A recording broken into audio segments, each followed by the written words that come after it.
بہت ناشکرے ہیں، اس لیے کہ اس گھر کی وجہ سے انہیں یہ حیثیت حاصل ہے کہ یہ مرکزی شہر بنا ہوا ہے پورے جزیرہ نما عرب کا۔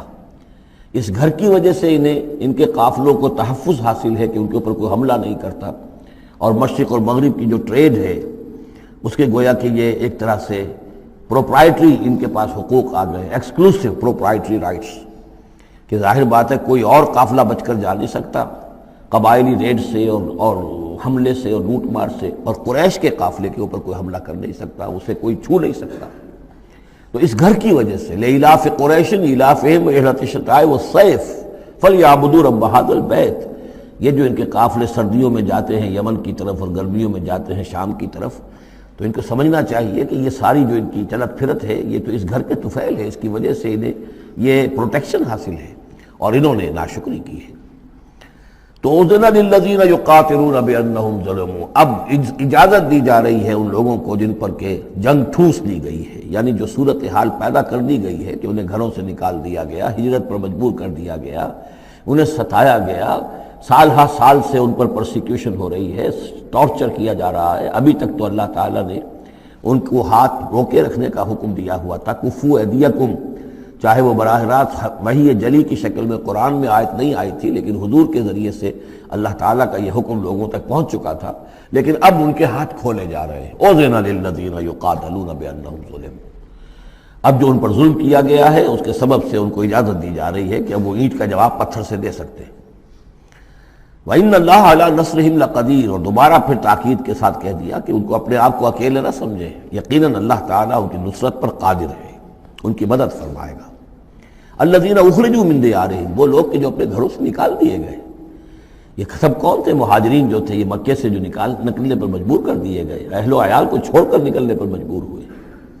الذین اخرجوا من دیارہم بغیر حق، جو نکال دیے گئے اپنے گھروں سے، اپنے علاقوں سے نا حق، الا ان یقولوا ربنا اللہ، صرف اس جرم کی پاداش میں کہ انہوں نے کہا ہمارا رب اللہ ہے، ہم صرف ایک اللہ کو مانتے ہیں اور دوسرے آلہہ کو، دوسرے معبودوں کو، دوسرے دیویاں اور دیوتاؤں جو تمہارے من گھڑت ہے، ہم ان کو تسلیم کرنے کو تیار نہیں۔ وَلَوْلَا دَفْعُ اللَّهِ النَّاسَ بَعْضَهُمْ بِبَعْضٍ، اور اگر اللہ تعالیٰ بعض لوگوں کو بعض کے ذریعے سے دور نہ کرتا رہتا، یعنی زمین میں یہ مضمون آ چکا ہے، سورہ بقرہ کی آیت نمبر 251 میں بھی یہی مضمون آیا تھا، جب طالوت اور جالوت کی جنگ ہوئی تھی، اس کے بعد یہ بات آئی تھی کہ اللہ تعالیٰ وقتاً فوقتاً زمین کی صفائی کرتا رہتا ہے، کہ جو بڑے فاسد قسم کے لوگ ہوتے ہیں اور مفسد قسم کے لوگ ہوتے ہیں، فاسد کلچر ہوتا ہے، فاسد ثقافت ہو جاتی ہے، تو پھر کوئی نہ کوئی ایسی شکل ہوتی ہے کہ اللہ تعالیٰ ان کو ختم کر کے، ان کا استیصال کر کے، ان لوگوں کو کچھ لوگوں کے ذریعے سے دنیا سے نیست و نابود کر دیتا ہے۔ اگر ایسا نہ ہوتا رہتا، وہاں یہ الفاظ آئے تھے، اگر ایسا نہ ہوتا رہتا تو لفسدت الارض، زمین میں تو فساد ہی فساد ہوتا۔ پھر یہاں فرمایا وَلَوْلَا دَفْعُ اللَّهِ النَّاسَ بَعْضَهُمْ بِبَعْضٍ لَهُدِّمَتْ صَوَامِعُ وَبِيَعٌ وَصَلَوَاتٌ وَمَسَاجِدُ يُذْكَرُ فِيهَا اسْمُ اللَّهِ كَثِيرًا، تو ڈھا دیے جاتے سارے خانقاہیں اور تکیے اور سارے گرجے اور کنیسے اور ساری سینیگوگز۔ صلوتا یہ عربی زبان کا لفظ ہے، صلاۃ ہی سے ہے، یہ عربی اور جیسا کہ میں نے عرض کیا ہے بارہا، عبرانی اور عربی زبان جو ہے یہ عبرانی زبان کا لفظ ہے صلوتا، اور عربی اور عبرانی جو ہیں یا تو سگی بہنیں ہیں، کسی ایک ہی زبان کی یہ دونوں نکلی ہوئی شاخیں ہیں، اور یا یہ کہ عبرانی ماں ہے اور عربی اس کی بیٹی ہے، یہ ان کے درمیان رشتہ ہے۔ صلاۃ کا لفظ جو عربی میں آیا ہے اور قرآن مجید میں صلوتا، یہ وہاں پر بھی موجود تھا۔ ہمارے ہاں سلام ہے، ان کا شلام ہے، وہ فرق اتنا ہی ہے، وہ شین کے ساتھ اور وہ بڑا اس کو گول کر کے شلام کہتے ہیں، باقی ہمارے یہاں سلام ہے، فرق اور خاص نہیں ہے۔ ان کا جو یوم کپور ہے وہ یوم کفارہ ہے، یوم کی طرح ہے، کپور پے اور فے، جیسا کہ میں نے آپ کو بتایا تھا ذوالکفل میں پے فے کی جگہ ہو جاتی ہے، تو یوم کپور ہے ان کے ہاں، یوم کفارہ۔ تو یہ تقریباً تمام جو اصطلاحات ہیں وہ بہت ایک دوسرے کے قریب ہیں۔ تو اگر ایسا نہ ہوتا کہ اللہ تعالیٰ کچھ لوگوں کو کچھ لوگوں کے ذریعے سے اس دنیا سے نیست و نابود کرتا رہتا، تو پھر تو یہ کہ کوئی عبادت گاہیں دنیا میں قائم ہی نہ رہتی۔ ظاہر بات ہے اپنے اپنے وقت میں یہ تمام عبادت گاہیں خدائے واحد کی عبادت کے لیے بنائی گئی تھی، ومساجد، اور مسجدیں یذکر فیہا اسم اللہ کثیرا، جن میں کہ اللہ تعالیٰ کا نام کثرت سے لیا جائے۔ وَلَيَنصُرَنَّ اللَّهُ مَن يَنصُرُهُ، یہ بہت اہم ہے، یہ آیت کا ٹکڑا، اور یہ ہر شخص کو یاد کر لینا چاہیے۔ لازماً اللہ مدد کرے گا ان کی جو اس کی مدد کرتے ہیں۔ اس میں زیادہ زور ہے وَلَيَنْصُرَنَّ اللَّهُ۔ عربی زبان میں اس سے زیادہ تاکید کا اسلوب نہیں ہے، فعل مضارع سے پہلے لام زبر کے ساتھ، لام مفتوح، اور آخر میں نون مشدد تشدید کے ساتھ۔ افعلو، یہ میں کروں گا، لافعلن، میں لازماً کروں گا، یہ جو انداز ہے اس میں کوئی شک نہیں۔ وَلَيَنْصُرَنَّ اللَّهُ مَن يَنْصُرُهُ۔ لیکن دوسری بات یہ آئی کہ ظاہر بات ہے کہ یک طرفہ معاملہ نہیں ہے، تم اللہ کی مدد کرو گے تو اللہ تمہاری مدد کرے گا۔ تم اللہ کے باغیوں کے ساتھ دوستیوں کی پیگیں بڑھاؤ، اللہ کے دشمنوں کے ساتھ تمہاری جو ہے وفاداریاں ہوں، اور تم چاہو کہ اللہ تمہاری مدد کرے، یہ تو انہونی بات ہے۔ جیسے سورہ بقرہ میں ہم نے دیکھا تھا فَاذْكُرُونِی أَذْكُرْكُم، تم مجھے یاد رکھو میں تمہیں یاد رکھوں گا۔ اسی طرح وَلَيَنْصُرَنَّ اللَّهُ مَن يَنْصُرُهُ، لازماً اللہ مدد کرے گا ان کی۔ اسی سورہ مبارکہ میں ہم دیکھ چکے ہیں کہ اس کا یقین ہونا چاہیے بندہ مومن کو، اور یہ یقین اس کا بہت بڑا سہارا بنتا ہے، اس کے صبر کا اور ثبات کا اور استقامت کا۔ ورنہ یہ کہ اگر اس یقین، اس اللہ کی مدد کی امید کی رسی کو وہ کاٹ دے تو پھر اس کے لیے کوئی سہارا نہیں رہے گا۔ ان اللہ لقوی عزیز، اور پھر یہ کہ اللہ جو مدد کا وعدہ کر رہا ہے تو اللہ کوئی کمزور تو نہیں ہے، قوی ہے، زبردست ہے، توانا ہے، عزیز ہے، زبردست ہے۔ الذین ان مکناہم فی الارض، وہ لوگ کہ جنہیں اگر ہم زمین میں تمکن عطا کر دیں، یہ وہی لفظ ہے کذالک مکننا لیوسف، سورہ یوسف میں 2 مرتبہ ہم پڑھ چکے ہیں۔ الذین ان مکناہم فی الارض، وہ لوگ کہ جنہیں اگر ہم زمین میں تمکن، قدرت، طاقت، غلبہ، حکومت، استیلاء عطا کر دیں تو وہ کیا کریں گے؟ اقاموا الصلاۃ، پہلا کام ہے نماز قائم کریں گے۔ یہی کام حضور نے کیا، جاتے ہی سب سے پہلے جمعہ قائم کیا، اور پھر یہ کہ مسجد النبوی کی تعمیر کی، پہلا کام۔ وآتوا الزکوٰۃ، زکوٰۃ ادا کریں گے، آتوا الزکوٰۃ، اور دیں زکوٰۃ، اقاموا الصلاۃ وآتوا الزکوٰۃ، اور دیں گے وہ زکوٰۃ، اور یہ کہ زکوٰۃ کا نظام قائم کیا جائے تاکہ جو بھی معاشرے کے اندر پسماندہ طبقے کے پاس جن کے ہاں احتیاج ہے ان کا بھی کفالت کا بندوبست ہے۔ وَأَمَرُوا بِالْمَعْرُوفِ، اور وہ نیکی کا حکم دیں گے، وَنَہَوْا عَنِ الْمُنکَرِ، اور بدی سے روکیں گے، وَلِلَّهِ عَاقِبَةُ الْأُمُورِ، اور تمام معاملات کا بالکل آخری انجام تو ہے تو وہ تو ظاہر ہے کہ اللہ ہی کے ہاتھ میں ہے، اللہ کے قبضہ قدرت میں ہے۔ اس کو ہم یہ کہہ سکتے ہیں ایک اعتبار سے کہ گویا یہ نبی اکرم صلی اللہ علیہ وسلم کا مینیفیسٹو تھا۔ مینیفیسٹو ایک تو ہمارا آج کا تصور ہے کہ انتخابات میں جو پارٹیاں حصہ لیتی ہیں وہ اپنا اپنا پروگرام دیتی ہیں، لیکن اس سے علیحدہ کر دیجئے۔ لیکن چونکہ حضور، اگر یہ روایت صحیح ہے کہ یہ آیات نازل ہوئی ہیں جبکہ حضور تشریف لے جا رہے ہیں مکے سے مدینے کی طرف ہجرت کے سفر پر، تو اللہ کے علم میں ہے کہ اب آپ کا جو وہاں داخلہ ہونے والا ہے وہ تو ہوگا ایک بے تاج بادشاہ کی حیثیت سے، جاتے ہی آپ کو وہاں اللہ تعالیٰ کی طرف سے اختیار اور اقتدار مل جائے گا۔ تو جب یہ صورت ہوگی تو کیا کریں گے یہ؟ ان کی پرائرٹیز کیا ہوں گی؟ تو جیسے کہ جماعتیں کہا کرتی ہیں کہ ہماری حکومت بنے گی تو ہم یہ کریں گے، تو گویا کہ یہ ہے وہ ہمیشہ کے لیے اہل ایمان کا جو سمجھیے کہ اللہ تعالیٰ کی طرف سے دیا ہوا ان کا مینیفیسٹو ہے۔ الذین ان مکناہم فی الارض اقاموا الصلاۃ وآتوا الزکوٰۃ وامروا بالمعروف ونہوا عن المنکر وللہ عاقبۃ الامور۔ یہ آیات خاص ہیں۔ اب دیکھیے پھر وہی جو مکی صورتوں کا مضمون ہوتا ہے بالکل انداز جو ہے وہ بدل جائے گا۔ یہ آیات ہیں اثناء سفر ہجرت کی، یا ہو سکتا ہے کہ مدینہ پہنچ کر نازل ہوئی ہوں، لیکن یہ مکی صورت میں رکھ دی گئی ہیں مناسبت کے اعتبار سے کہ جہاں حج کے یہ افعال بیان ہو رہے مناسک حج، اس کے ساتھ ہی ان کو شامل کر دیا گیا۔ اب وہی جو عام مکی مضامین ہیں مکی صورتوں کے وہ شروع ہو جائیں گے۔ وَإِن يُكَذِّبُوكَ فَقَدْ كَذَّبَتْ قَبْلَهُمْ قَوْمُ نُوحٍ وَعَادٌ وَثَمُودُ۔ اور اے نبی اگر یہ آپ کو جھٹلا رہے ہیں تو آپ سے پہلے بھی جھٹلایا ہے قوم نوح نے، قوم عاد نے، قوم سمود نے، قوم ابراہیم و قوم لوط، ابراہیم کی قوم نے اور لوط کی قوم نے، وہ اصحاب مدین اور مدین والوں نے، وَكُذِّبَ موسیٰ اور موسیٰ کی بھی تکذیب کی گئی تھی، فَأَمْلَيْتُ لِلْكَافِرِينَ، تو میں نے کافروں کو کچھ ڈھیل دی، مہلت دی، ان کی رسی دراز کی، ثُمَّ أَخَذْتُهُمْ، پھر میں نے ان کو پکڑ لیا، فَكَيْفَ كَانَ نَكِيرٌ، تو میری پکڑ کیسی رہی، کیا حشر ہوا قوم نوح کا اور قوم ہود کا اور قوم صالح کا۔ ان تمام اقوام کے جو حالات ہیں وہ قرآن مجید میں بار بار آ چکے ہیں۔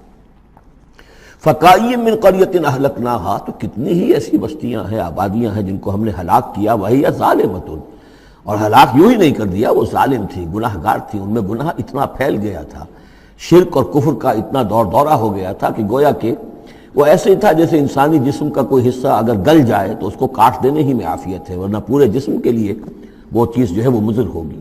ایمپوٹیشن ہو جاتی ہے، ہاتھ کا، آرم کا ایمپوٹیشن ہو گیا، پیر کا ایمپوٹیشن کر دیا گیا کہ اتنا گل سڑ گیا ہے کہ یہاں سے متعفن مواد جو ہے اگر خون میں جذب ہو کر پورے جسم میں جائے گا تو پوری جان جو ہے اس کی ہلاکت کا اندیشہ ہے۔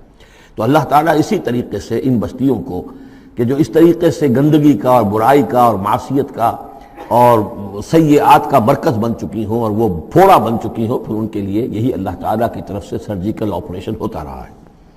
فَكَأَيٍّ مِّن قَرْيَةٍ أَهْلَكْنَاهَا فَهِيَ ظَالِمَةٌ فَهِيَ خَاوِيَةٌ عَلَىٰ عُرُوشِهَا، وہ گری پڑی ہوئی ہیں اپنی چھتوں کے بل پر۔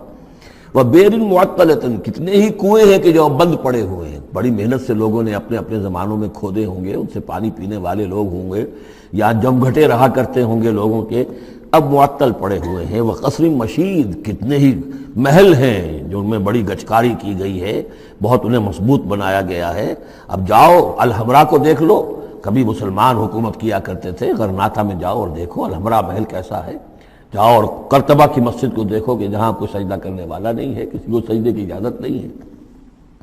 افلم یسیروا فی الارض، تو کیا یہ لوگ زمین میں گھومے پھرے نہیں ہیں؟ فتکون لہم قلوب یعقلون بہا، تو ہوتے ان کے دل جن سے یہ سمجھتے اور بات کو کی تہ تک پہنچتے۔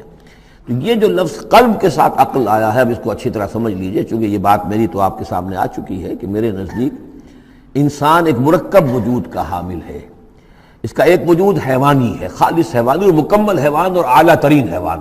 انسان اعلیٰ ترین حیوان ہے، تمام حیوانوں میں سب سے افضل ہے، اور اس میں وہ ساری فیکلٹیز ہیں کہ جو حیوانات میں بھی ہوتی ہیں، لیکن اس کا ایک روحانی وجود ہے، وہ مکمل وجود ہے، انڈیپینڈنٹ ہے، بالکل اس حیوانی وجود سے ایک علیحدہ اور مستقل بذات وجود ہے۔ یہ دونوں کیسے جڑے ہوئے ہیں یہ ہم نہیں جانتے۔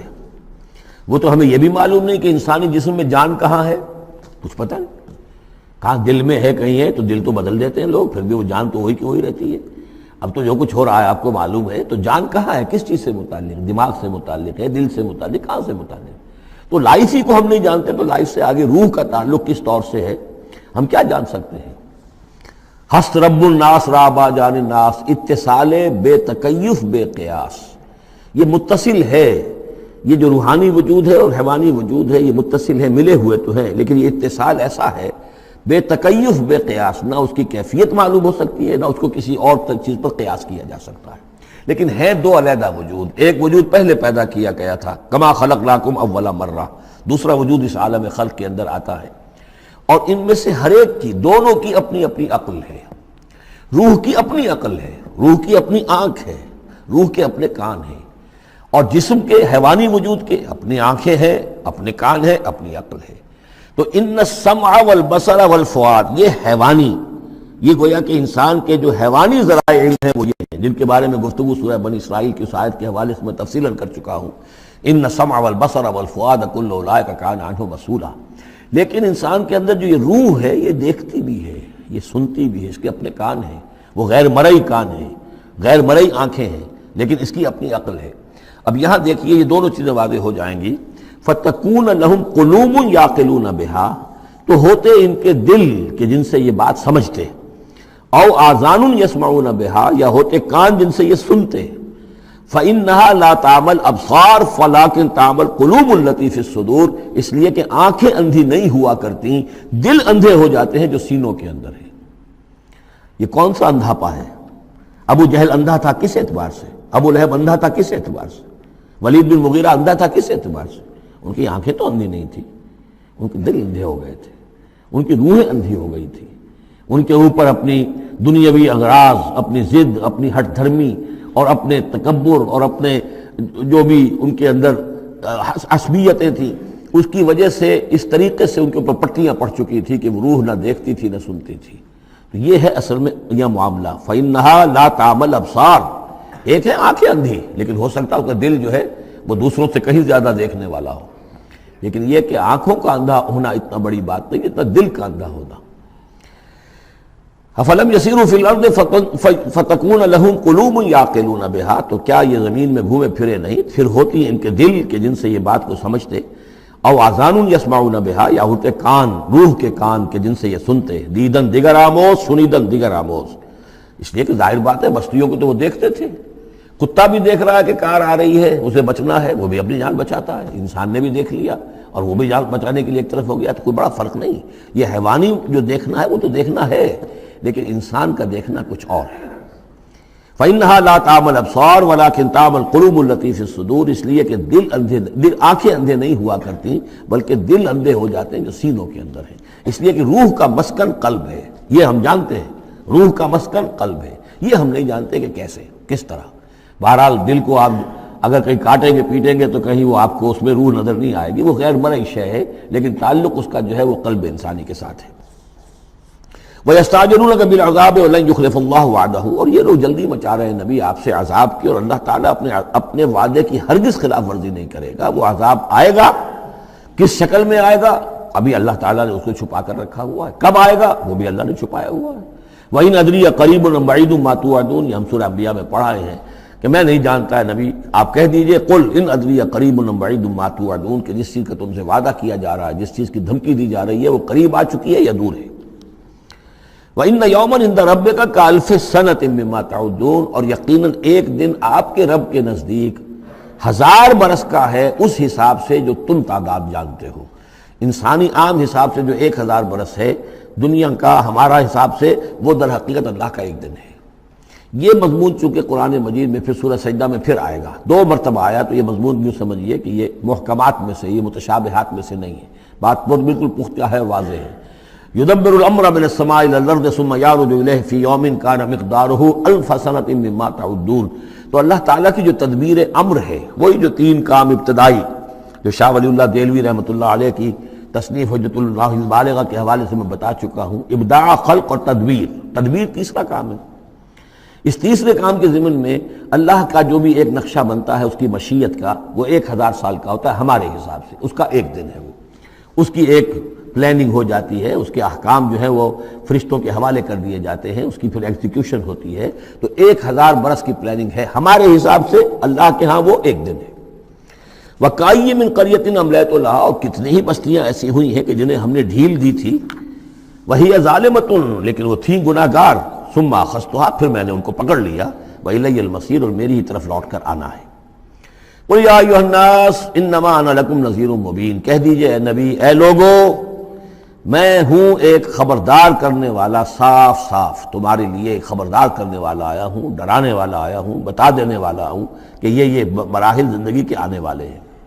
فالذین آمنوا وعملوا الصالحات، جو لوگ ایمان لائیں اور نیک عمل کریں، لہم مغفرۃ ورزق کریم، ان کے لیے اللہ کی طرف سے مغفرت ہے، یہ میں بشارت دے رہا ہوں، اور رزق کریم، اور بہت ہی باعزت روزی ملے گی۔ والذین سعوا فی آیاتنا معاجزین، اور جو لوگ ہماری آیات کے بارے میں تگ و دو کریں گے کہ انہیں کسی طریقے سے فیل کر دیں، ناکام کر دیں، غیر مؤثر کر دیں، ان آیات کو پھیلنے نہ دیں، اولئک اصحاب الجحیم، تو یہ وہ لوگ ہیں کہ جو جہنم والے ہیں۔ وما ارسلنا من قبل کا، یہ کافی مشکل آیت ہے قرآن مجید کی جو اگلی آ رہی ہے، اور اس میں کافی قیل و قال ہے۔ وما ارسلنا من قبلک من رسول ولا نبی الا اذا تمنى القى الشیطان فی امنیتہ، اور نہیں بھیجا ہم نے آپ سے پہلے بھی کوئی رسول، اے نبی صلی اللہ علیہ وسلم، نہ کوئی رسول نہ نبی، الا اذا تمنا، مگر یہ کہ جب اس نے خود کوئی خیال باندھا، کوئی پلاننگ کی، کوئی نقشہ بنایا اپنے کام کا۔ ایک تو یہ کہ اللہ کی طرف سے ہدایت آ رہی کہ اب یہ کیجئے، اب یہ کیجئے، اب یہ کیجئے، ظاہر بات ہے کہ اس میں تو کسی خطا کا کوئی امکان ہی نہیں، وہی چاہے وہ وحی جلی ہو اور چاہے وحی خفی ہو، نبی کے لیے وحی جلی، وحی خفی دونوں محفوظ ہیں۔ وحی خفی کے اندر بھی شیطان یا شیطانی قوتیں کوئی دراندازی نہیں کر سکتے، لیکن یہ کہ کبھی ایسا بھی ہوتا ہے کہ وحی کی طرف سے کوئی بات نہیں آئی ہے۔ ظاہر بات ہے کہ یہ نہیں سمجھنا چاہیے کہ نبی کی حیثیت بالکل ایسے ہے جیسے وہ کسی زمانے میں، آج کل تو شاید وہ معاملہ ختم ہو گیا، وہ تار جو جاتے تھے گٹ گل گل گل گٹ گٹ ہو رہی ہے، ادھر سے ہو رہی ہے، ادھر سے وہ جو ہے مشین بول رہی ہے، تو بیچ میں تو مشین ہے، کچھ نہیں ہے۔ تو ایسا نہیں ہے کہ نبی کی اپنی کوئی شخصیت ہی نہ ہو، نبی کی اپنی کوئی سوچ ہی نہ ہو، نبی کی اپنی کوئی پلاننگ ہی نہ ہو۔ یہ تو عام انسان بھی دیکھیے، اگر کوئی آپ کو یہ کہے بس آپ کو تو جو کہا کرتے چلے جاؤ، تو آپ کہیں گے میری شخصیت، میری بھی کوئی سوچ ہے، میری بھی کوئی اس معاملے کے اندر مجھے بھی کوئی رائے جو ہے۔ تو نبی کا معاملہ یہ نہیں ہے کہ بس ہر لحظہ وہ اللہ کا حکم آ رہا ہے، نہیں، بلکہ یہ کہ ان کو ایک حکم دے دیا گیا، اس پر پھر وہ خود بھی سوچتے ہیں۔ تبلیغ کیجئے، جیسے حکم آیا انذر عشیرتک الاقربین، اب اپنے قریبی رشتہ داروں کو خبردار کیجیے۔ اب یہ کام نبی کا تھا کہ آپ نے حضرت علی کو حکم دیا کہ کھانے کا انتظام کرو، اور بنو ہاشم کے تمام مردوں کو آپ نے بلا لیا۔ یہ جو تدبیر ہے یہ یا محمد الرسول اللہ صلی اللہ علیہ وسلم کی، ان تدبیروں میں ایسا ہو سکتا ہے کہ کسی وقت کوئی خطا ہو جائے، کسی وقت کوئی بات جو ہے غلط بھی ہو جائے۔ یہ بات چونکہ اس کا ذاتی اجتہاد ہے، چنانچہ صحابہ کرام بھی یہ کرتے تھے۔ غزوہ بدر میں حضور نے جہاں حکم دیا تھا کیمپ لگانے کا، تو وہ جا کر بعض صحابہ پہنچ گئے کہ حضور دیکھیے اگر تو یہ وحی کے حکم کے تحت ہے، جو اللہ کا حکم ہے کہ یہاں کیمپ ہمارا ہونا چاہیے، سر تسلیم خم ہے۔ اگر یہ آپ کی ذاتی رائے ہے تو پھر ذرا اگر آپ اجازت دیں تو ہم کچھ اپنی رائے بھی پیش کریں۔ آپ نے فرمایا ہاں کہو۔ انہوں نے عرض کیا کہ ہمارے نزدیک جو تجربہ ہمیں جنگوں کا ہے، اس کی بنا پر ہم یہ سمجھتے ہیں کہ ہمارا جو پڑاؤ ہے، ہمارا کیمپ وہاں لگنا چاہیے، اس وادی کے اس گوشے میں۔ آپ نے فرمایا ٹھیک ہے، یہاں سے خیمے اٹھاؤ اور وہاں لگا لو۔ ظاہر بات ہے یہ تدبیر تھی ذاتی تھی محمد الرسول اللہ صلی اللہ علیہ وسلم کی۔ اس میں اختلاف کے صحابہ کو گنجائش ہے اور انہیں اپنی رائے پیش کرنے کا بھی موقع ہے۔ اگر یہ وہی سے ہوتا تو ظاہر بات ہے کہ پھر وہاں سے کوئی سوال پیدا نہیں ہوتا تھا کہ وہاں سے کیمپ اکھاڑا جائے۔ تو اس طرح کے معاملے میں خطا بھی ہو سکتی ہے، غلطی بھی ہو سکتی ہے، اور اس قسم کے معاملے میں کوئی در اندازی جو ہے شیطان کی طرف سے بھی ممکن ہے۔ اب یہ مسئلہ ایسا ہے کہ چونکہ عصمت انبیاء کے بارے میں جو بہت حساس، تمام اہل ایمان جو ہے بہت حساس ہیں، تو یہ جو ہے تو یہ گویا کہ یوں سمجھیے کہ یہ حلق میں پھنس جاتی ہے، اس کو اس طریقے سے قبول کرنا بڑا مشکل ہے۔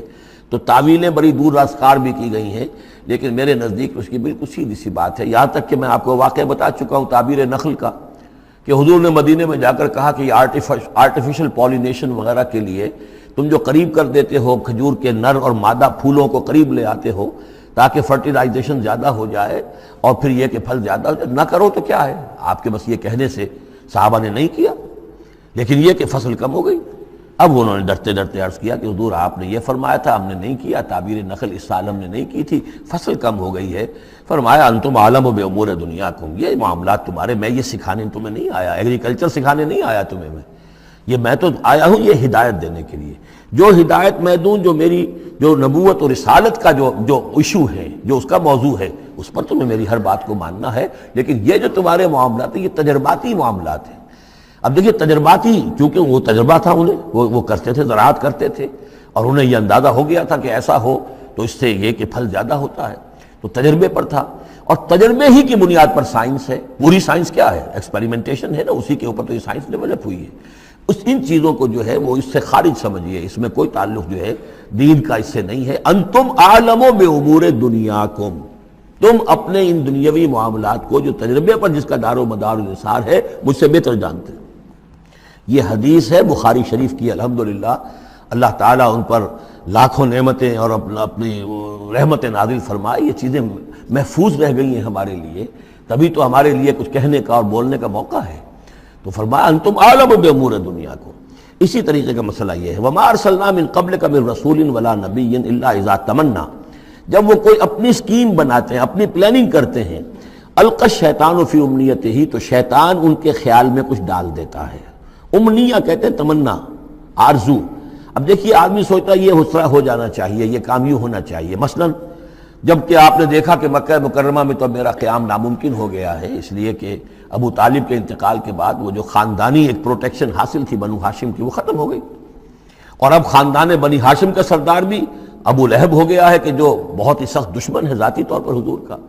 تو پھر آپ نے سوچا اب کیا کروں، کس طرح جاؤں، کدھر دیکھوں، کسے آواز دوں؟ تو آپ نے طائف کا سفر کیا، لیکن یہ کہ وہاں پہ آپ جو ہے ناکام وہاں سے آنا پڑا، وہاں کوئی آپ کو ریسپانس نہیں ملی، بلکہ زندگی کا سخت ترین دن جو ہے حضرت عائشہ صدیقہ رضی اللہ تعالیٰ عنہ کی روایت موجود ہے، ان کے ہوش کے دوران تو سمجھیے کہ غزوہ احد کا دن سخت ترین تھا، تو انہوں نے کبھی پوچھ لیا کہ حضور آپ پر احد کے دن سے بھی سخت دن کوئی گزرا ہے؟ آپ نے فرمایا ہاں، طائف کا دن مجھ پر اس سے کہیں زیادہ سخت تھا، وہ سختی ہوئی حضور پر۔ لیکن اللہ تعالیٰ کی مشیت میں کیا تھا کہ یہ سعادت جو ہے یہ طائف کے لیے نہیں لکھی تھی، یہ سعادت یثرب کے لیے لکھی تھی، جو مدینہ منورہ بننے کی سعادت جو ہے، مدینہ النبی بننے کی سعادت اللہ کی حکمت میں مدینہ کے لیے تھی۔ وہاں حضور گئے بھی نہیں اور وہاں کے 6 آدمی ایمان لے آئے اور کھڑکی کھل گئی۔ وما ارسلنا من قبلک من رسول ولا نبی الا اذا تمنى القى الشیطان فی امنیته فینسخ اللہ ما یلقی الشیطان، پھر اللہ منسوخ کر دیتا ہے، ختم کر دیتا ہے اس چیز کو کہ جو شیطان نے ڈالا ہوتا ہے۔ ثم یحکم اللہ آیاتہ، پھر اللہ تعالیٰ اپنے فیصلوں کو پختہ کر دیتا ہے۔ یہاں آیت جو ہے آیات ہی فیصلوں کے معنی میں ہے۔ واللہ علیم الحکیم، اور اللہ سب کو جاننے والا کمال حکمت والا ہے۔ یہ توجیہ ہے میرے نزدیک، اور یہ قریب ترین ہے اس توجیہ سے کہ جو موضح القرآن میں شاہ عبد القادر رحمۃ اللہ علیہ ان کی طرف سے ہے، تو اس حوالے سے واقعہ یہ ہے کہ مجھے اس پر کافی اطمینان ہے۔ لِيَجْعَلَ مَا يُلْقِي الشَّيْطَانُ فِتْنَةً لِلَّذِينَ فِي قُلُوبِهِم مَرَضٌ، اور اس میں بھی اللہ کی ایک حکمت ہے کہ شیطان کی طرف سے جو کوئی آمیزش ہو جاتی ہے کسی وقت اس قسم کے معاملات میں، تو اس کو اللہ تعالیٰ فتنہ بنا دیتا ہے ان لوگوں کے لیے جن کے دلوں میں مرض ہوتا ہے، روگ ہوتا ہے، والقاسیۃ قلوبہم، اور جن کے دل سخت ہو چکے ہوتے ہیں۔ وَإِنَّ الظَّالِمِينَ لَفِي شِقَاقٍ بَعِيدٍ، اور یقیناً ظالم جو ہیں وہ تو یقیناً مخالفت میں اور دشمنی میں بہت دور جا چکے ہیں۔ وَلِيَعْلَمَ الَّذِينَ أُوتُوا الْعِلْمَ، اور یہ تاکہ جان لے وہ لوگ کہ جنہیں علم دیا گیا تھا، انہ الحق من ربک، کہ یہ سب حق ہے آپ کے رب کی طرف سے۔ پھر جو بھی آخری فیصلہ اللہ کا آتا ہے اس پر پورا انشراح ہو جاتا ہے۔ فیؤمنوا بہ، تو وہ اس پر ایمان رکھتے ہیں، فتخبت لہ قلوبہم، اور اس پر ان کے دل جو ہے وہ اللہ کے سامنے جھک جاتے ہیں۔ وان اللہ لہادی الذین آمنوا الی صراط مستقیم، اور یقیناً اللہ تعالیٰ ہدایت دینے والا ہے ان کو جو ایمان لائیں سیدھے راستے کی طرف۔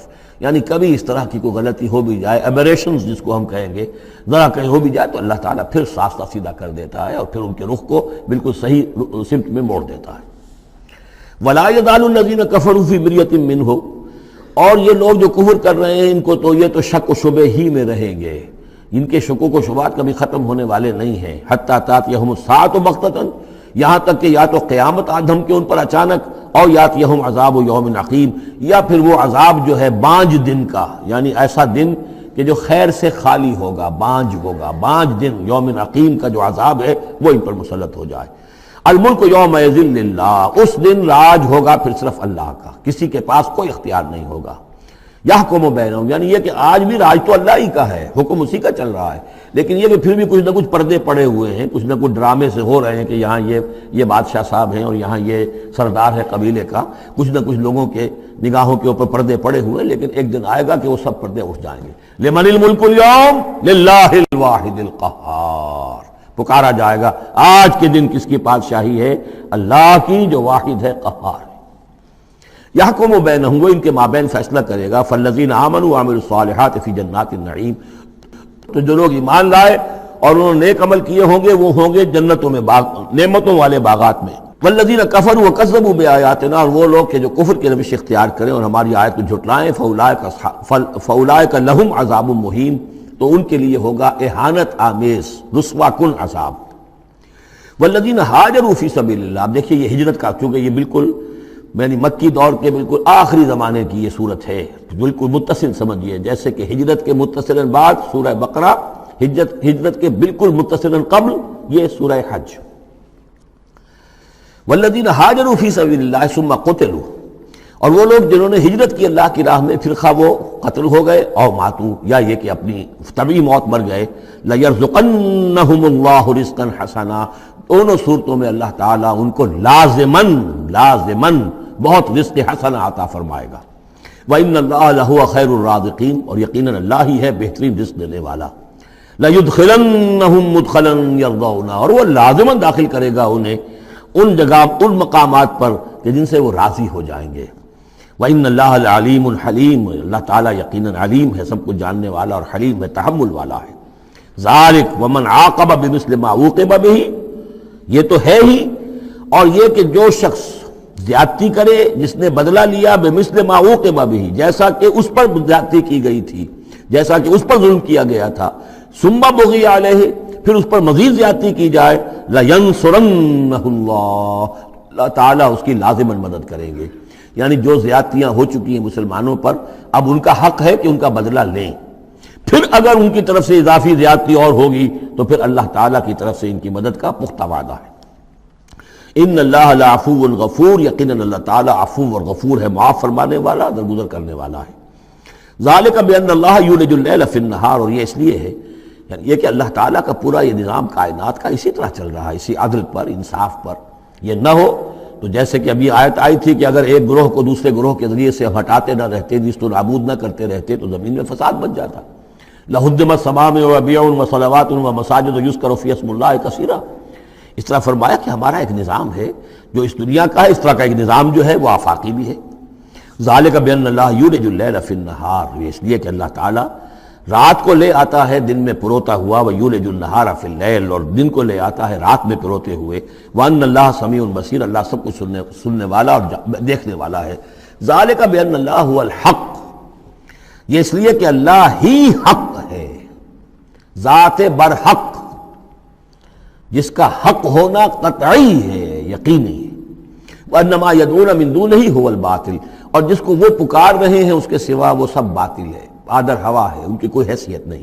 وَأَنَّ اللَّهَ هُوَ الْعَلِيُّ الْكَبِيرُ، اور یہ کہ یقیناً اللہ تعالیٰ ہی ہے سب سے بلند و بالا اور سب سے بڑا۔ أَلَمْ تَرَ أَنَّ اللَّهَ أَنزَلَ مِنَ السَّمَاءِ مَاءً، کیا تم نے دیکھا نہیں کہ اللہ نے اتارا آسمان سے پانی، فَتُصْبِحُ الْأَرْضُ مُخْضَرَّةً، تو زمین سبز ہو جاتی ہے، سرسبزی شادابی نظر آتی ہے۔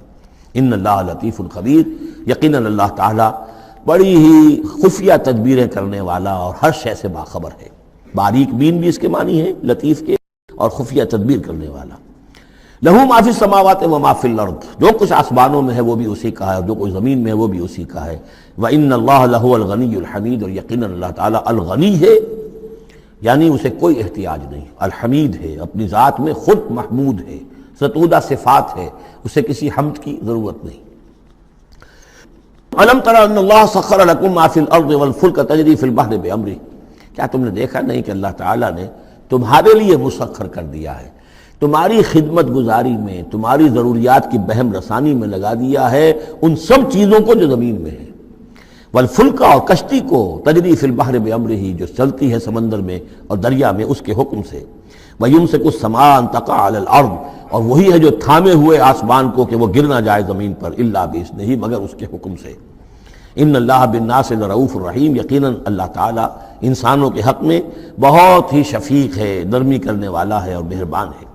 وَهُوَ الَّذِي أَحْيَاكُمْ، وہی ہے جس نے تمہیں زندہ کیا، یعنی پہلے تم مردہ تھے۔ سورہ بقرہ میں بھی آیت آپ دیکھ چکے ہیں، بالکل اس کی ہم وزن آ رہی ہے۔ كَيْفَ تَكْفُرُونَ بِاللَّهِ وَكُنتُمْ أَمْوَاتًا فَأَحْيَاكُمْ ثُمَّ يُمِيتُكُمْ ثُمَّ يُحْيِيكُمْ ثُمَّ إِلَيْهِ تُرْجَعُونَ۔ اب یہاں صرف یہ کہ کنتم امواتا کے الفاظ کو دوبارہ نہیں لائے، هُوَ الَّذِي أَحْيَاكُمْ ثُمَّ يُمِيتُكُمْ ثُمَّ يُحْيِيكُمْ، تم مردہ تھے پھر تمہیں زندہ کیا، پھر تمہیں موت دے گا، پھر زندہ کرے گا۔ مردہ تھے یعنی یہ ہمارا وہ دور ہے جبکہ روحانی عالم ارواح میں ہم سے عہد لینے کے بعد ہمیں سلا دیا گیا، الست بربکم، اس کے بعد کسی کولڈ سٹوریج کے اندر تمام ارواح کو رکھ دیا گیا، وہ ہماری پہلی موت تھی، پہلی نیند تھی جو ہم سوئے رہے۔ اس کے بعد جاگے ہیں تو اس عالم خلق کے اندر کسی رحم مادر کے اندر وہ روح جو ہے وہ لا کر ایک جنین کے ساتھ جوڑ دی گئی، یہ ہمارا احیاء اول ہو گیا۔ اس کے بعد پھر یہاں ہم رہیں گے تو یہ زندگی ہے دوسری، اور اس کے بعد جب موت ہوگی تو احیاء یہ اماتہ ثانی ہو جائے گا، پھر اللہ اٹھائے گا باس بعد الموت، وہ احیاء ثانی ہو جائے گا۔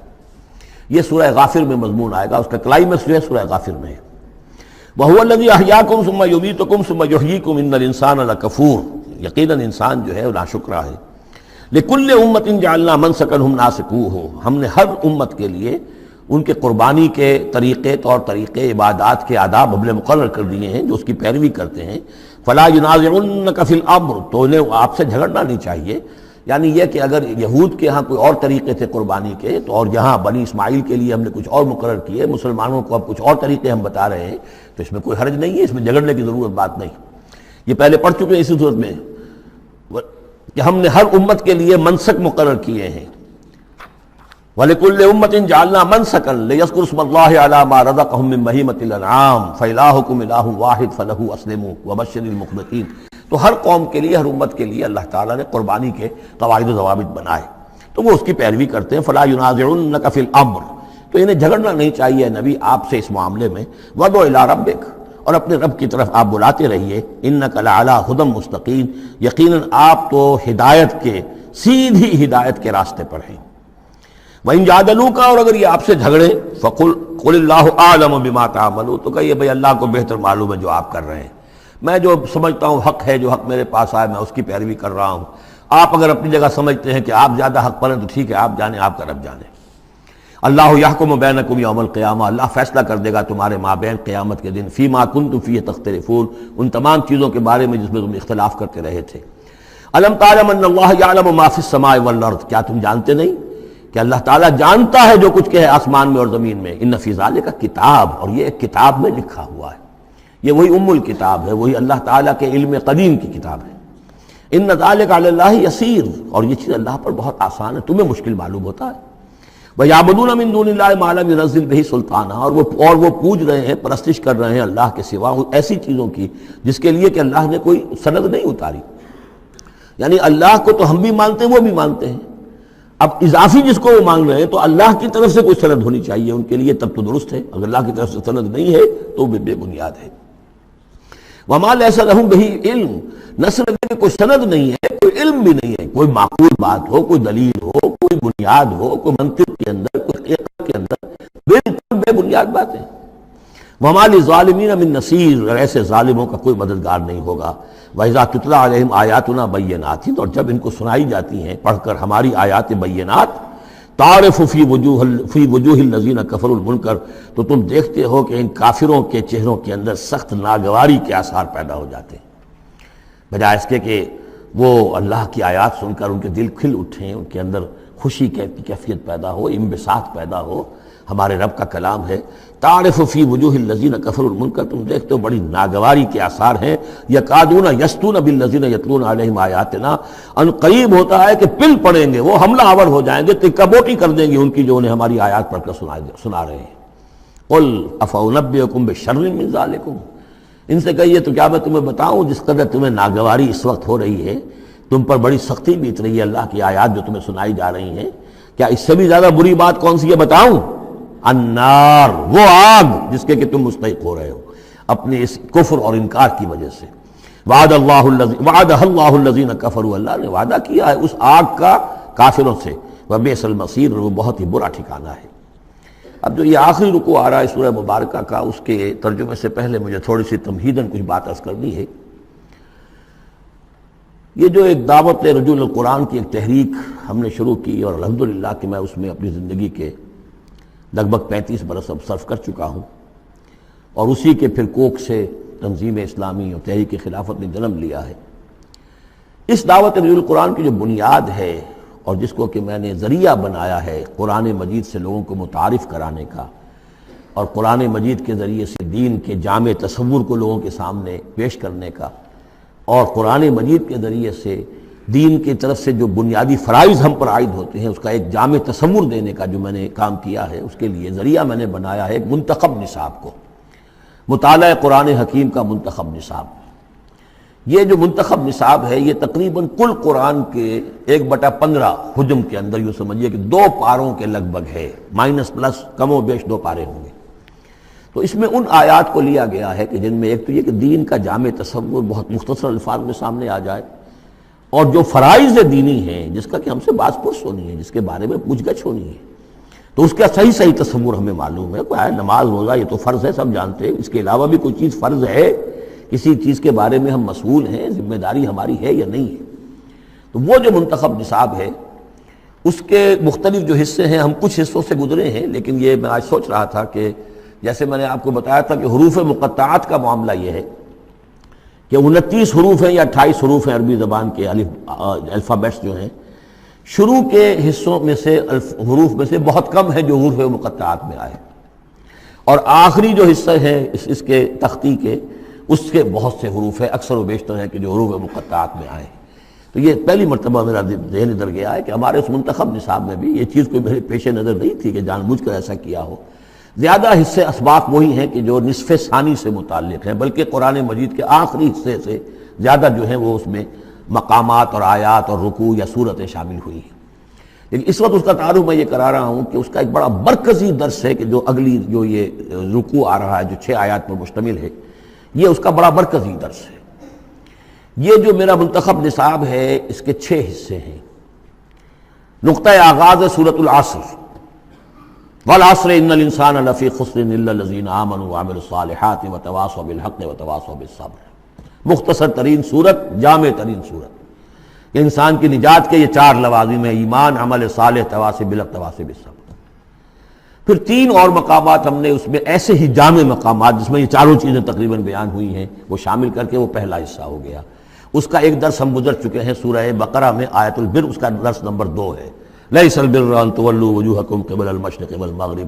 نیکی جو تم نے سمجھی ہوئی ہے، کسی نے کسی شے کو نیکی سمجھا ہوا، کسی نے کسی کو نیکی سمجھا ہوا ہے. اصل نیکی کیا ہے، پوری نیکی کیا ہے، نیکی کی روح کیا ہے، جڑ بنیاد کیا ہے، نیکی کے مظاہر کیا ہیں، ان مظاہر میں پھر اقدمیت کس چیز کی ہے، اولیت کس شے کی ہے، ثانوی درجے میں کون سی ہے، پھر چوٹی کیا ہے، سمم بونم کیا ہے، سب سے اونچا جو مقام ہے، جو مقام مطلوب ہے وہ کیا ہے. اسی طریقے سے پھر اس کا دوسرا حصہ جو ہے اس منتخب نصاب کا، اس میں کچھ ایمان سے متعلق مباحث ہیں. ایمان کن چیزوں کا نام ہے، کیسے ایمان وجود میں آتا ہے، تو اس میں سورہ فاتحہ بھی ہے، وہ بھی ہم پڑھ چکے ہیں. اور پھر سورہ آل عمران کا جو آخری رکوع کی آیات تھیں، ان فی خلق السماوات والارض واختلاف اللیل والنہار یہ بھی جو ہے لآیات للالباب. پھر یہ کہ ایک اور سبق اس کا وہ ہے جو اگلی جو صورت آج ہی ہم پڑھیں گے انشاءاللہ، سورہ نور کا جو 5واں رکوع ہے وہ بھی اس کا ایک سبق ہے. آج کے ہمارے اس حصے میں اصل میں 3 اسباق آ رہے ہیں کہ جو اس منتخب نصاب کے، اسی لیے میں نے مناسب سمجھا کہ اس منتخب نصاب کا آپ سے تعارف کرا دوں. پھر یہ تیسرا حصہ اس کا جو ہے وہ اعمال صالحہ، عمل صالح کی تفصیل کیا ہے، انفرادی سطح پر کیا عمل ہونا چاہیے، اجتماعی سطح پر کیا ہونا چاہیے، معاشرتی سطح پہ کیسے ہونا چاہیے، ریاستی سطح پر کیا ہونا چاہیے.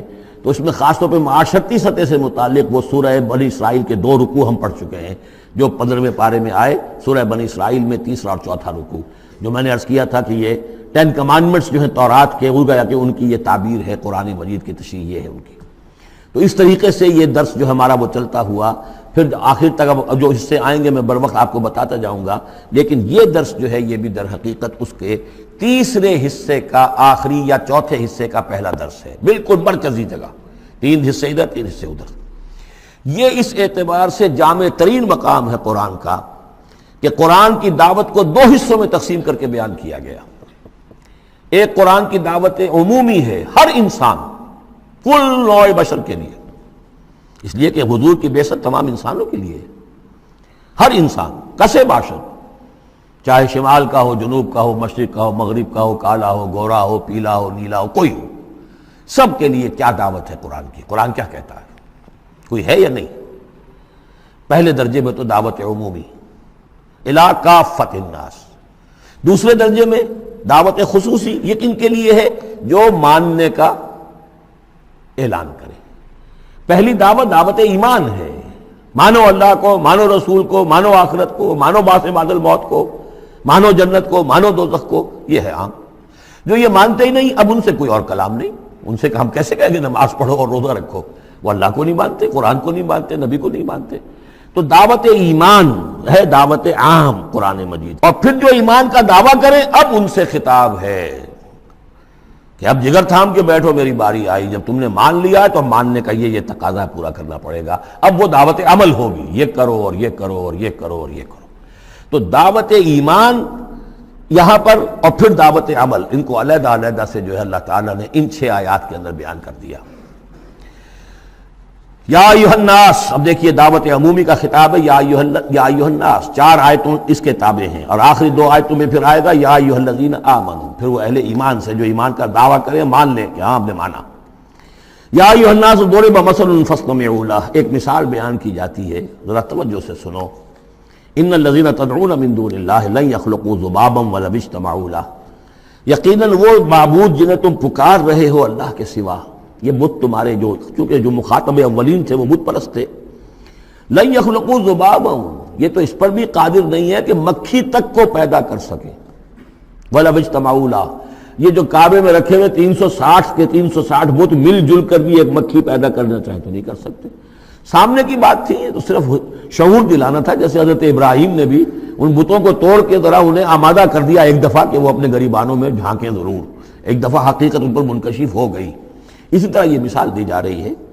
وَإِن يَسْلُبْهُمُ الذُّبَابُ شَيْئًا، اور یہ تو بات بہت دور کی ہے کہ وہ مکھی کو پیدا کرے. مکھی ان سے کوئی چیز چھین کر لے جائے، ان کے سامنے حلوے مانڈے رکھتے ہو، مکھیاں بھنبھناتی ہیں، وہ تو مکھیاں بھی اڑا نہیں سکتے. ان یسلبہم الذباب شیئا لا یستنقذوہ منہ، تو اسے واپس چھین نہیں سکتے، حاصل نہیں کر سکتے. ضعف الطالب والمطلوب، بہت کمزور ہے طالب بھی اور مطلوب بھی. یہ ان تین الفاظ میں قرآن مجید کا توحید کا جو عملی لب لباب ہے وہ آ گیا ہے۔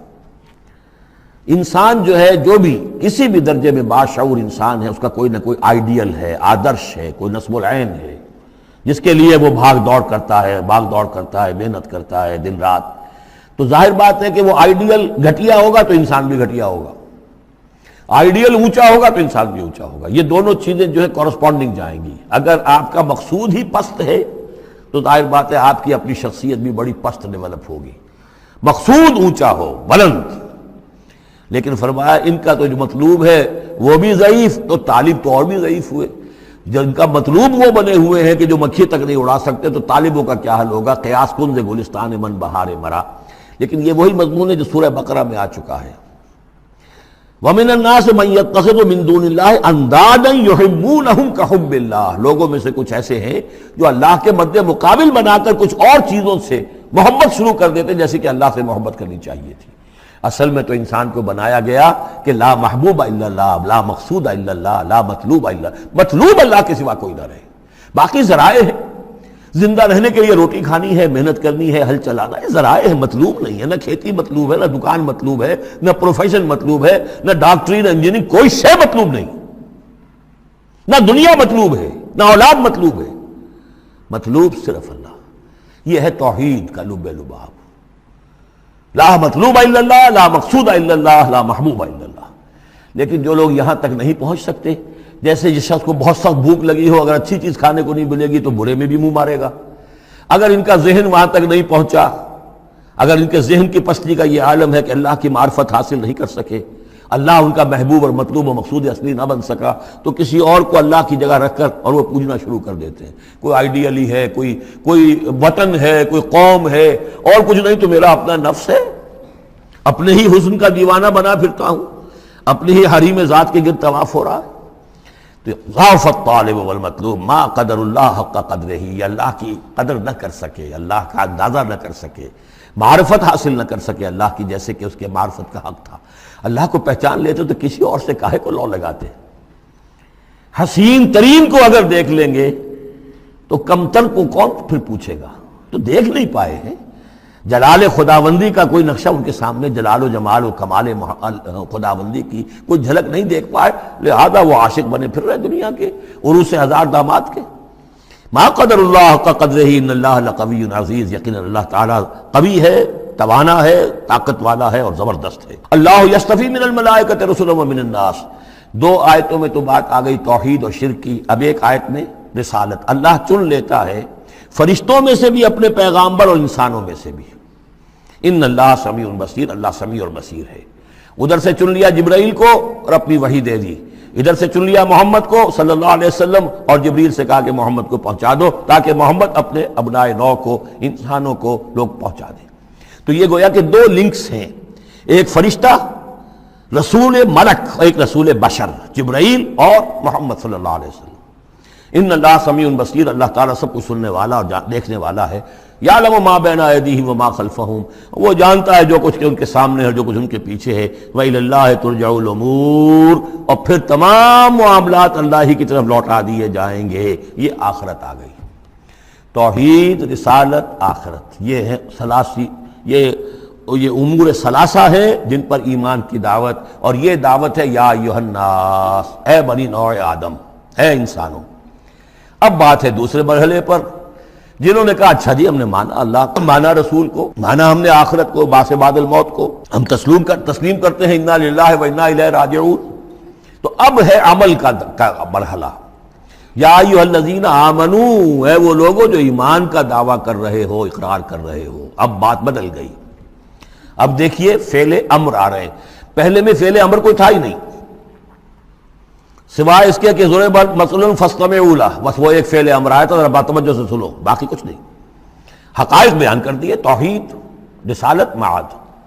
اب جو لوگ ان کو مانتے ہیں، یا ایھا الذین آمنوا ارکعوا واسجدوا واعبدوا ربکم وافعلوا الخیر لعلکم تفلحون،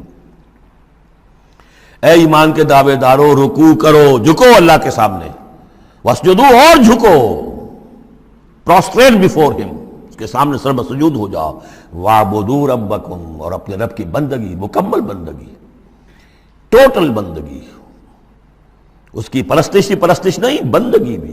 زندگی آمد برائے بندگی، زندگی بے بندگی شرمندگی. وفعلوا الخیر، اور نیک کام کرو، بھلے کام کرو. اب بھلا کام کون سا رہ گیا؟ وعبدوا میں تو سب کچھ آ گیا. بھلا کام کیا ہے؟ عبادت میں تو جو اللہ نے حکم دیا وہ ہم نے کر دیا، ہم نے بندگی کا حق ادا کر دیا. اب فعل خیر کیا ہے؟ وہ یہ ہے کہ خدمت خلق میں اپنے آپ کو لگا دو. اور خدمت خلق صرف یہ نہیں ہے کہ بھوکے کو کھانا کھلا دیا جائے، یہ بھی خدمت خلق ہے. سب سے بڑی خدمت خلق کیا ہے؟ ان کی آنکھ سنوارنے کی کوشش کرو. یہ سموچے جہنم کے اندر جا رہے ہیں، گویا کہ دعوت، ان کو بچاؤ. ان لوگوں کو اس حقائق سے خود بھی جن سے کہ تم آشنا ہو گئے ہو، جو حقائق تم پر منکشف ہو گئے ہیں، ان سے انہیں بھی روشناس کرو تاکہ ان کی عاقبت سنور جائے، ان کی بھی زندگی درست ہو جائے. لعلکم تفلحون، یہ کرو گے تو فلاح پاؤ گے. بہت اہم نکتہ ہے یہ. اے ایمان کے دعوے دارو، یہ نہ سمجھ بیٹھو بس ایمان لے آئے تو بس فلاح ہی فلاح ہے، اب کامیابی ہو گئی بس. نہیں، یہ شہادت گاہ الفت میں قدم رکھنا ہے. یہ تو ابھی قدم رکھا ہے آپ نے. اب یہ کرو اور یہ کرو اور یہ کرو اور یہ کرو تاکہ فلاح پاؤ. اگر اس کے بغیر فلاح کی توقع کیے بیٹھے ہو تو یہ تمہارا اپنا خیال ہے، وشفل تھنکنگ ہے. تلک امانیکم قل ہاتوا برہانکم ان کنتم صادقین، یہ تو پھر تمہاری اپنے من گھڑت خیالات ہیں. اور اس سے بھی اگلا حکم ہے وجاہدوا فی اللہ حق جہادہ، جہاد کرو پھر اللہ کے لیے جیسا کہ اس کے لیے جہاد کا حق ہے.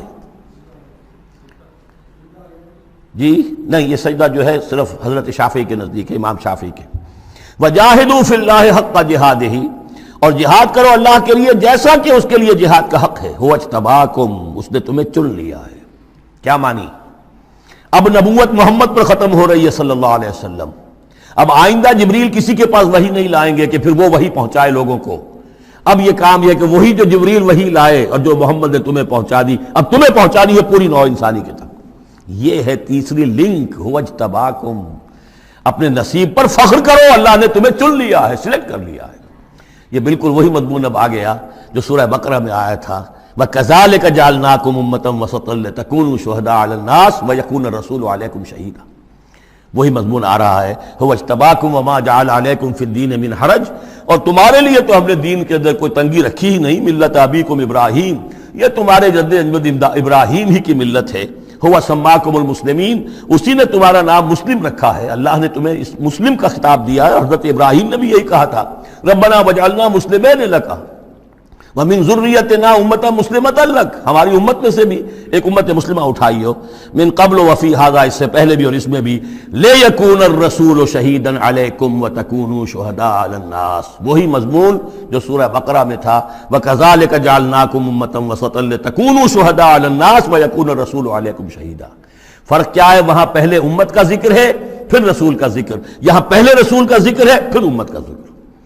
لِيَكُونَ الرَّسُولُ شَهِيدًا عَلَيْكُمْ وَتَكُونُوا شُهَدَاءَ عَلَى النَّاسِ فَأَقِيمُوا الصَّلَاةَ. بس اس کو اپنی پوری طرح سمجھنے کے بعد اب بسم اللہ کرو، قدم آگے بڑھاؤ. تو سب سے پہلے قدم کہاں بڑھاؤ گے؟ فَأَقِيمُوا الصَّلَاةَ وَآتُوا الزَّكَاةَ، نماز قائم کرو، زکوٰۃ ادا کرو. وَاعْتَصِمُوا بِاللَّهِ، اور اب اللہ کے ساتھ چمٹ جاؤ، اللہ کے دامن سے وابستہ ہو جاؤ.